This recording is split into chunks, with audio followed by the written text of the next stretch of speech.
공부 정서라고 하는 건 단순히 학습적인 스킬이 아니라 감정이고 분위기거든. 그래서 가르치는 사람의 감정과 그 분위기가 학생에게 전달되는 거야. 단순히 문제 풀고 끝내는 게 아니라 혹시 더 좋은 방법은 없을까? 이걸 학생들하고 같이 생각해보는 그 시간이 재미있더라고요. 공간의 크기만 달라질 뿐이. 맞아. 이상수학이라고 해. 이런 게 재밌어? 네. 그래도 수학과 가지 마. 농담이고. 지난번에는 수업 마친 뒤에 빈 강의실에서 자습도 하고 있잖아. 쓸데없어 보이는 그 질문도 탐구심과 논리성을 함께 길러줄 수 있는 좋은 질문이라는 거지. 그런데 만약 그런 질문을 했을 때 라고 한다면 아이는 공부를 하고 싶은 마음이 선생님이나 부모님의 어떤 그런 한마디가 아이들의 공부 정서를 완전히 망가뜨릴 수도 있겠네요. 그리고 저는 이것도 되게 중요한 것 같아요. 이거는 가정 내에서 공부를 지도하시는 학부모님들도 꼭 아셨으면 좋겠다. 이 표현 하나만 익혀도 자녀와 집에서 공부할 때 훨씬 즐겁게 공부할 수 있을 것 같아. 허당 엄마. 안녕하세요. 당당히 여러분, 허당엄마입니다. 오늘은 공부 정서에 대해서 이야기 나눠보자. 네, 좋아요. 공부 정서가 무엇인지에 대해서 이미 부모님들이 거의 다 아실 것 같아서 설명은 짧게 해도 될 것 같아.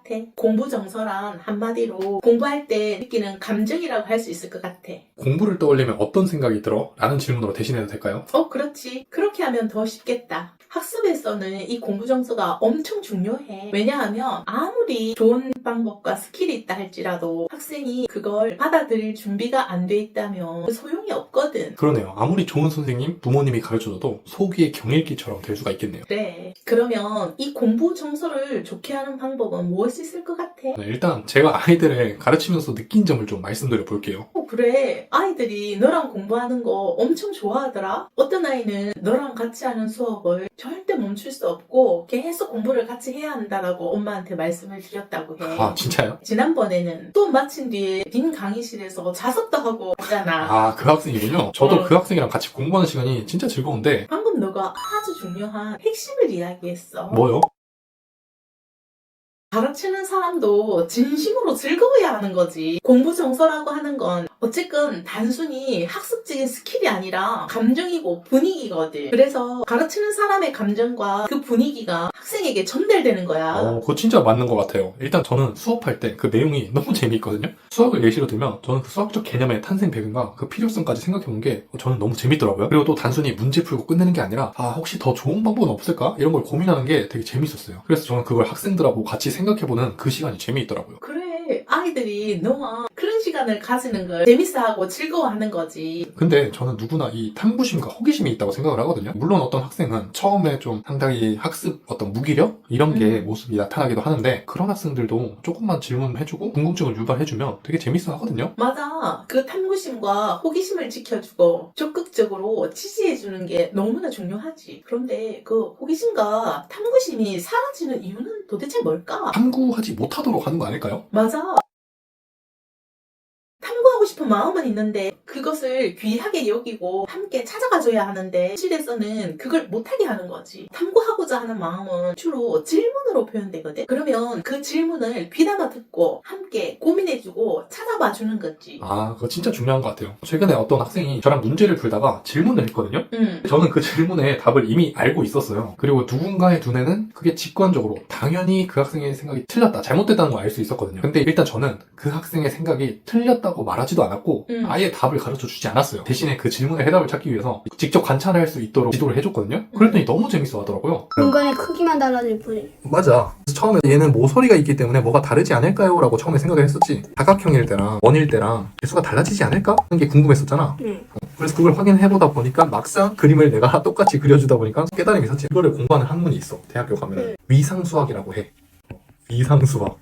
이런 게 재밌어? 네. 그래도 수학과 가지 마. 농담이고. 재밌으면 나중에 수학 가서 위상수학이라는 걸 한번 들어봐. 그래, 그런 너의 태도가 학생들의 탐구심을 지켜주는 거지. 자신의 지적 호기심을 해소하면 아이들은 기뻐하고 즐거워하지. 그런데 만약 그런 질문을 했을 때 쓸데없는 소리 하지 말고 쓸데없는 질문 하지 말고 하라는 대로 해! 라고 한다면 그 말을 들은 아이는 공부를 하고 싶은 마음이 좀 사라질 수밖에 없을 것 같지 않아? 그러네요. 선생님이나 부모님의 어떤 그런 한마디가 아이들의 공부 정서를 완전히 망가뜨릴 수도 있겠네요. 근데 가르치는 사람 입장에서는 때로는 좀 쓸데없어 보이는 질문도 있거든요. 예를 들어서 어떤 거 말이야?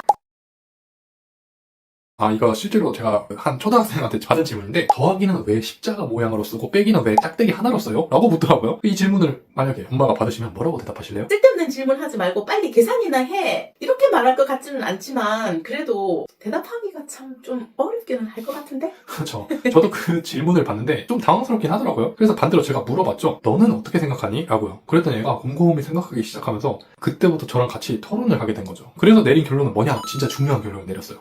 뭐지? 그러니까 더하기라는 건 하나 더 얹어준다는 거죠. 그래서 빼기를 막대기 하나 놓여있는 것으로 본다면 거기에다가 세로로 하나 더 얹어주는 게 그게 더하기예요. 그럼 반대로 빼기는 뭐죠? 없애준다는 거죠. 그래서 더하기 표시에서 세로 막대기를 하나 없애주면 그게 빼기가 된다는 거죠. 오, 진짜 그러네? 그러니까 여기서 더 중요한 개념을 설명할 수 있어요. 그래서 결론은 더하기와 빼기는 반대되는 개념이라는 것까지 설명할 수 있더라고요. 제가 초등수학에서 강조하는 그 역연상 관계라는 거, 그것까지 설명이 되더라는 거죠. 진짜 재밌네. 이런 설명을 들으면 애들이 진짜 좋아할 수밖에 없겠다. 아니 근데 이게 제가 설명하고 싶어서 일방적으로 말해준 게 아니라 아이들의 그 쓸데없어 보이는 질문에서 시작된 거라는 거예요. 그래. 주로 어른들의 눈에는 쓸데없어 보이는 그 질문도 탐구심과 논리성을 함께 길러줄 수 있는 좋은 질문이라는 거지. 맞아요. 그리고 저는 이것도 되게 중요한 것 같아요. 수용적인 태도라 해야 하나? 학생들이 자신의 논리나 생각을 펼쳤을 때 그게 틀렸어 라고 지적하거나 면박을 주지 않는 것도 되게 중요한 것 같아요.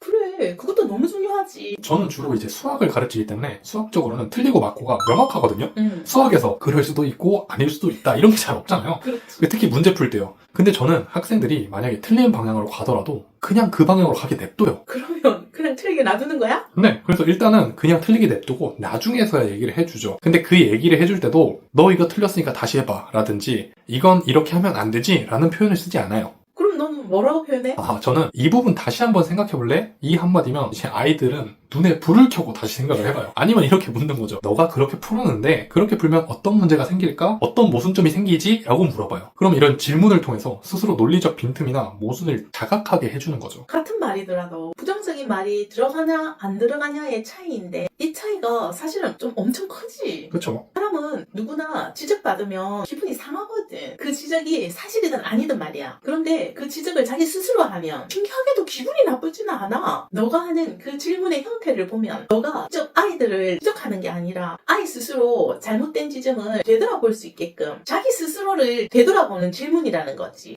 이거는 가정 내에서 공부를 지도하시는 학부모님들도 꼭 아셨으면 좋겠다. 이 표현 하나만 익혀도 자녀와 집에서 공부할 때 훨씬 즐겁게 공부할 수 있을 것 같아.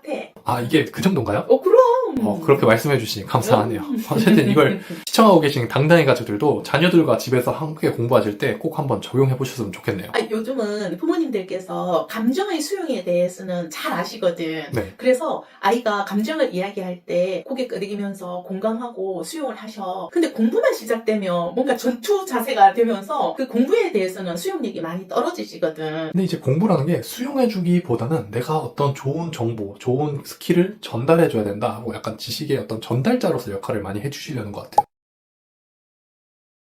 그렇지. 경험을 먼저 한 사람으로서 더 훨씬 효율적인 것을 알기 때문에 그것을 제시해 주려고 하면 이 공부 정서가 점점 더 나빠지는 거거든. 그거 진짜 맞는 것 같아요. 저는 근데 생각해보면 일단 사실은 제가 다 알고 있는 내용이고 충분히 그렇게 전달할 수 있지만 저는 약간 같이 옆에 앉아서 함께 공부해주는 사람처럼 하거든요.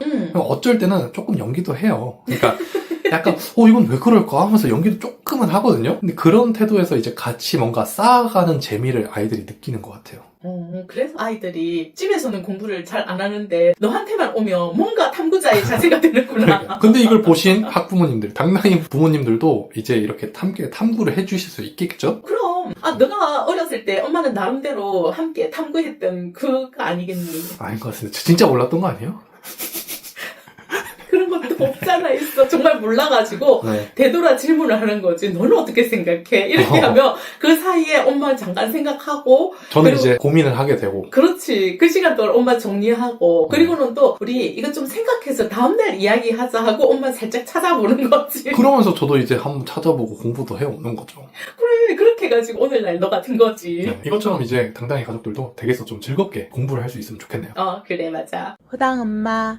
오늘은 가정에서 어머님들께서 자녀와 함께 공부 정서를 좋게 하는 호기심과 탐구심에 대해서 알아봤어. 공부 정서라는 건 감정이고 분위기라는 것을 꼭 기억하셨으면 좋겠어. 그래서 어쩌면 그런 분위기가 형성되는 게 오랜 시간 필요할지도 몰라. 그럼에도 불구하고 부모와 자녀가 그 시간을 함께 인내하며 자녀들에게 좋은 공부 정서를 주기 위해서 노력한다면 그 마음이 언젠가 빛을 발하지 않을까 하는 생각이 드네. 지금까지 우리의 이야기에 응원을 보내고 싶으시면 구독, 좋아요, 댓글로 함께 해주세요.